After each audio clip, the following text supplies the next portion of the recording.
derrubar um preconceito histórico. Ao longo dos séculos, a homossexualidade já foi entendida de várias formas e mesmo com a evolução em tantos campos, o assunto ainda gera um entendimento polêmico e até violento. Para conversar sobre a história da homossexualidade, o Sala de Convidados Entrevista de hoje convida Luiz Correia Lima. Ele é padre jesuíta com formação em filosofia e teologia, é doutor em História e professor do Departamento de Teologia da PUC-Rio. Luiz, muito obrigada pela sua presença no Sala de Convidados Entrevista. É um prazer, Yasmin, estar aqui com vocês. Eu estou muito feliz por essa oportunidade. Obrigada, Luiz. Eu quero começar entendendo um pouco essa sua formação tão múltipla, né? E como é que, o que te levou a pesquisar essa questão da homossexualidade? Bom, na verdade, esse trabalho nasceu do meu ministério de sacerdote, encontrando pessoas gays nascidas e criadas na igreja e que viviam conflitos, assim que descobriam a sua condição. E tendo a chance de vir trabalhar na universidade, eu comecei a buscar caminhos. Então encontrei caminhos na pastoral, no acompanhamento espiritual dessas pessoas, e na universidade surgiu a chance de formar um grupo de pesquisa, registrar no CNPq, e aí fazer discussões sobre textos, oferecer cursos de extensão, acompanhar dissertações. Então, as coisas foram confluindo, as oportunidades foram se abrindo. Quer dizer, é um caminho de aceitação e não enfrentamento. Ou seja, como é que você pessoalmente, quero começar com essa questão mais pessoal mesmo, como é que você pessoalmente entende a questão da escolha, da opção sexual? Como é que você vê isso? Pois é. Para mim ficou claro, evidente, que não se trata de escolha. Muitas pessoas homossexuais já me disseram: padre, se fosse para escolher, eu não teria escolhido. Pelos próprios problemas, pelas dificuldades que as pessoas enfrentam com a rejeição, com a hostilidade que existe na sociedade. É uma condição, ninguém escolhe. E, enfim, é algo que por muitos séculos foi tratado como uma abominação, até da metade do século XIX em diante foi tratado como doença até poucas décadas atrás. Então é algo que ainda está no imaginário coletivo como uma doença ou abominação, mas hoje a gente vê que isso é diferente e é preciso que as pessoas se aceitem, se assumam, é preciso que as famílias aceitem, as instituições também, incluindo a igreja. Não é um trabalho fácil, mas é um caminho inexorável que tem que ser trilhado. E necessário, né? Necessário, sem dúvida. Agora, quando se fala em religião e homossexualidade, a sexualidade em si é muito polêmico. Onde é que fica o maior desafio para você? Se é que tem um só, né? Eu acho que são muitos. São vários, mas a questão da sexualidade é complexa para o cristianismo. O cristianismo tem uma forte herança da tradição grega, de um certo desprezo da corporalidade. Apesar desse desprezo da corporalidade, essa desconfiança em relação à sexualidade,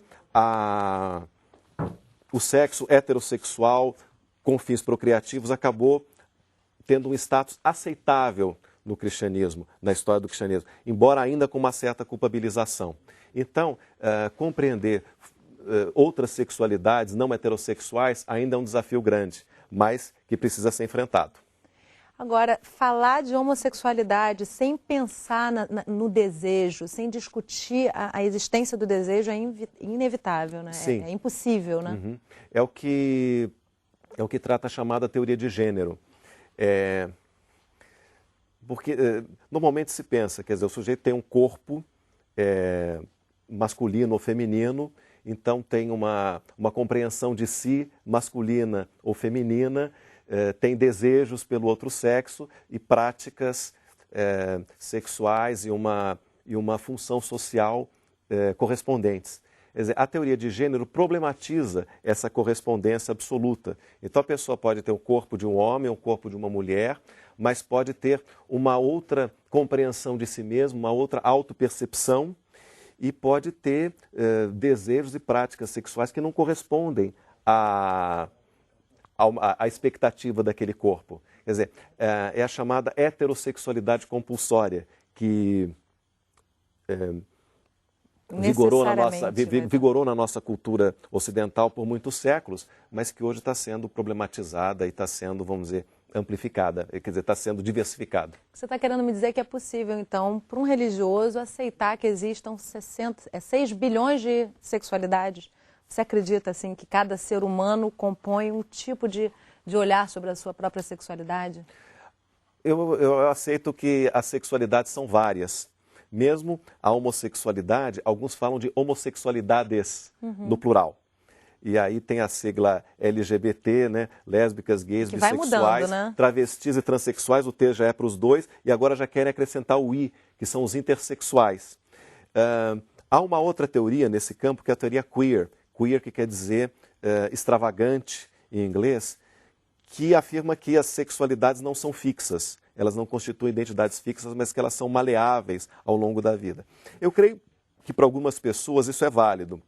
Não para todos. Algumas pessoas acabam tendo uma sexualidade, vamos dizer, definida, que carregam por toda a vida. Mas, de fato, as sexualidades e homossexualidades.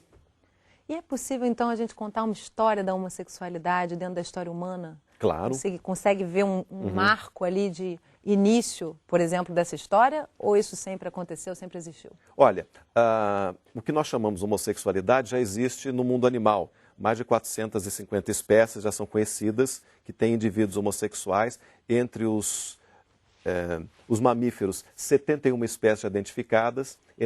Nos primatas existe, no chimpanzé, no macaco bonobo e no ser humano também. Então, quer dizer, isso já vem do mundo animal. No passado não havia o termo homossexual. Ele é criado na segunda metade do século XIX. E na antiguidade greco-romana, a prática sexual não classificava o sujeito. Isso é algo que vai vir bem depois. A tradição judaico-cristã traz o conceito de sodomia, que foi a tentativa de estupro feita aos hóspedes do patriarca Ló, que gerou o castigo divino. Isso está no livro do Gênesis, capítulo 19. Esse pecado grave foi identificado com o homoerotismo e permaneceu por séculos como sendo um pecado nefando, algo que nem poderia ser dito, que atraía a ira divina. E era duramente punido, era crime, e os culpados eram julgados pelo tribunal eclesiástico. E os acusados eram julgados pelo tribunal eclesiástico e os culpados eram entregues ao poder civil para serem punidos, desde com prisão até com pena de morte. Uma rápida interrupção, Luiz, antes de você continuar, até que eu acho essa história interessantíssima, mas assim, a Bíblia prega isso de alguma forma? Eles têm uma base no texto da Bíblia? Porque isso é uma discussão também, né? Algumas pessoas dizem que sim, que tem, outros dizem que não, que isso é mal entendido, cada um interpreta de uma forma. Onde é que está isso? Onde é que pode ter esse entendimento bíblico? Então, vou tentar falar rapidamente. Na Bíblia, existe uma heterossexualidade universal, uma compreensão de que Deus criou o homem para a mulher para o homem, para se unirem por toda a vida e procriarem. É aquilo que o livro do Gênesis diz: crescei-vos e multiplicai-vos. Mas, na verdade, o livro do Gênesis foi escrito quando o povo de Israel era cativo, era prisioneiro na Babilônia. Então, e era um povo minoritário. Então foi escrito não para criar uma superpopulação no planeta, mas para o povo sobreviver e continuar existindo como povo, como cultura e como religião. Mas essa heterossexualidade universal passou para a tradição. Então, havia uma interdição. Israel não podia ter os costumes dos outros povos. Era proibido de uma série de coisas, inclusive se proibiu o homoerotismo. E isso passou para o cristianismo. Inclusive nos escritos do apóstolo Paulo. A religião sai dessa antiguidade também, né, do Velho Testamento. Nesse contexto. Por isso, a sodomia foi logo já no primeiro século, o pecado de Sodoma foi logo no primeiro século identificado com o homoerotismo. E quando o cristianismo se torna uma religião dominante, no final do Império Romano e na Idade Média, logo a sodomia é criminalizada. E isso vai até o século XVIII. No século XIX, para justamente retirar o homoerotismo do âmbito religioso e moral, se criou o termo homossexual. Mas aí ele passa a pertencer ao âmbito médico e à patologia. Então, quer dizer, deixou de ser considerado um pecado nefando, que não podia se dizer, para se tornar uma doença, uma inversão. E aí, o tratamento dele não era menos perverso, porque a gente tem, inclusive no Brasil, na primeira metade do século XX, pessoas homossexuais internadas em hospícios, médicos que sugeriam o tratamento com choque elétrico a pessoas homossexuais. E essa patologização vai até os anos 70, aí que começa a mudar. E por fim, a Organização Mundial de Saúde retirou a homossexualidade da lista de doenças nos anos 90. Quer dizer, então, essa despatologização é algo muito recente, mas a homossexualidade continua na cabeça de muita gente como perversão, como doença. Basta ver que entre os palavrões mais ofensivos que existem, estão aqueles que se referem à condição homossexual ou a relações sexuais entre pessoas do mesmo sexo. Então, a homofobia, essa versão homossexualidade ainda está presente na cultura. Essa homofobia, posso dizer que então ela acontece principalmente pelo que se diz que é normal ou anormal diante do entendimento social em cada momento, não é isso? Sim. E é uma coisa que está muito arraigado, que chega a ser até irracional.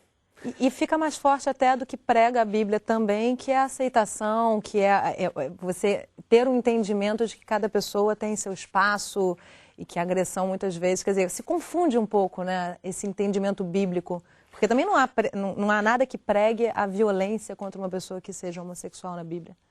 Na verdade, sim, porque no Antigo Testamento, sim, é uma interdição que devia ser punida com pena de morte, mas isso está situado naquele contexto. Agora, nós não podemos ler a Bíblia como se vivêssemos há 2.500 anos atrás. Claro. Quer dizer, não basta simplesmente ter um entendimento do que a Bíblia diz. É preciso saber o que significa para nós hoje o que a Bíblia diz. A gente faz esse exercício de interpretação já em muitas outras partes. Por exemplo, a Bíblia está escrita dentro do horizonte de uma cosmologia antiga, onde a Terra não se move. O Salmo 93 atualiza, né? O Salmo 93 diz, a Terra está firme, inabalável. E isso até o século XVII foi entendido literalmente. Daí a razão do conflito entre a igreja e a ciência, o caso Galileu, por causa desse entendimento literal. Mas justamente a mudança da ciência, o avanço científico, permitiu colocar a gente num novo horizonte, em que a Terra se move e essas passagens bíblicas são entendidas de uma outra maneira. Da mesma forma, a questão da heterossexualidade universal. Isso faz parte de uma antropologia antiga daquele tempo. Mas hoje a gente tem evidência de que não é doença, não é reversível, então nós não podemos tratar como foi tratado na antiguidade. É preciso fazer uma releitura, porque isso faz parte da própria dinâmica da Escritura. Jesus foi um homem muito livre diante da lei. Ele ensinou que a lei foi feita para o homem e não o homem para a lei, que Deus ama incondicionalmente. E ele veio para trazer o jugo leve e o fardo suave. Então a gente precisa contemplar esses âmbitos. Precisa atualizar sempre, né, Luiz? Atualizar sempre, trazer para esses diversos âmbitos, senão nós não vamos trazer o jugo leve e o fardo suave para essas pessoas. Nós vamos continuar oprimindo essas pessoas, reforçando a homofobia. Não vai levar a lugar nenhum, só a violência. Luiz, eu vou precisar fazer um rápido intervalo. Estou adorando a conversa. A gente volta já, não saia daí.